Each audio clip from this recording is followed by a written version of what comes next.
দোস্ত আমার, নষ্ট হইবা না, চরিত্রহীন হইও না বাপ। উলঙ্গ ছবি দেখো না, নর্তকী দেখো না, নারী দেখো না, মোবাইলের নারীর পিছনে এমন সুন্দর জীবন নষ্ট করো না আব্বা। টেলিভিশনের ওই নর্তকী ধোকা, ও তোমার জন্য হাসে না, ও টাকার জন্য হাসে। ফেসবুকের নর্তকী তোমার জন্য সাজে নাই, টাকার জন্য সাজছে। রাস্তার বেহায়া নজর নারী, বেপর্দা নারী তোমার জন্য একা সাজে নাই।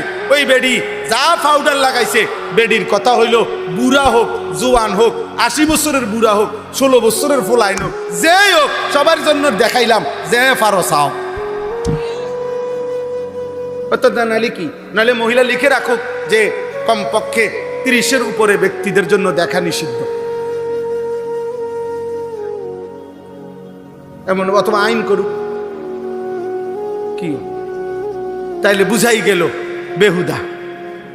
আমরা কিতাবে পড়ছি যে মহিলা বেপর্দা, যে মহিলা বেপর্দা, খোদার কসম, যে মহিলা বেপর্দা পর পুরুষের সামনে নিজেকে প্রদর্শন করে বেড়ায়, সে ইচ্ছে করে নিজেকে নিজের দাম কমায়া ফেললো, নিজেকেই নিজে পুরুষের সামনে পেশ করলো।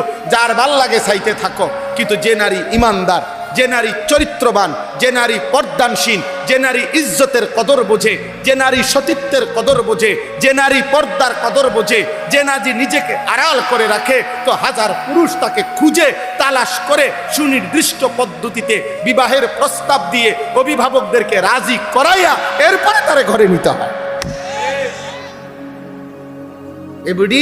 এবুড়ির কথা হলে আমনে আমরা টোয়াইয়া বার করতে হইব, আমনে আমি ফতে ফতে আড়ি না।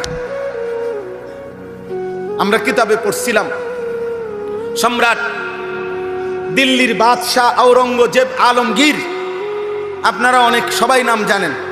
দিল্লির বাদশাহ ছিল, পৃথিবী বিখ্যাত সম্রাট। এই আওরঙ্গজেব আলমগীরের একজন মেয়ে ছিল জেবুন্নেসা। এই মেয়ে খুব সুন্দর কবিতা লিখত, অনেক সুন্দর কবিতা লিখত আর কি। তো এই কবিতায় মুগ্ধ হয়ে একবার ওনার কবিতা পড়ে এক দেশের বাদশার শাহজাদা সম্রাট আলমগীরের কাছে চিঠি পাঠাইছে যে আমি আপনার এই কন্যাকে দেখতে চাই বিবাহের উদ্দেশ্যেই। তখন সে বলছিল, এই মেয়ে তখন পাল্টা কবিতা দিয়ে লিখে বলছিল যে ফুলের মাঝে, ফুলের গ্রাণ যেমন ফুলের মাঝে লুকিয়ে থাকে, আমি জেবুন্নেসাও আমার কবিতার শব্দের মধ্যেই লুকিয়ে আছি, আমি আমাকে কখনোই প্রদর্শন করব না। অতএব এটা জরুরি বাপ, এটা ইনসাফের কথা। আল্লাহই আমাদের সব, আল্লাহই আমাদের সব। আল্লাহ আমাদেরকে বুঝ দান করে, আল্লাহ আমাদেরকে বিবেক